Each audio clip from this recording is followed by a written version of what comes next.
আসসালামু আলাইকুম। কেমন আছেন সবাই? আশা করি সবাই ভালো আছেন। আমিও আলহামদুলিল্লাহ আপনাদের দোয়ায় ভালো আছি। তো আমরা যে শাম্মামের ক্ষেত লাগাইছি, এখানে প্রচুর পরিমাণ পাখিটি নষ্ট করে ফেলে দিয়েছে। আহ, এই যে কাপড় দিয়ে ঢেকে রাখিছি, তারপরেও পাখিটি নষ্ট করে ফেলেছে। তা কীভাবে নষ্ট করছে চলুন দেখাই।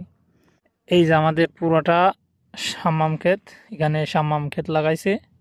তো এখানে আমাদের এই যে লাইনে পাখিটি কিভাবে নষ্ট করছে দেখেছেন?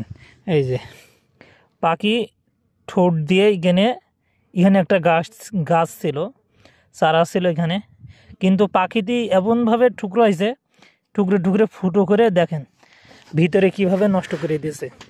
বাইরেতে তো বোঝা যাচ্ছে না। তো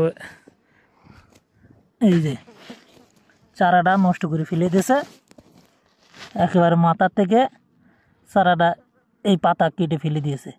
এই গাছটার কি অবস্থা করে দিয়েছে দেখেন। পাখিটি প্রচুর সমস্যা করে দিয়েছে ভাই। পাখির জন্য সারাক্ষণ মাঠে থাকতে হচ্ছে এই পাখির জন্য।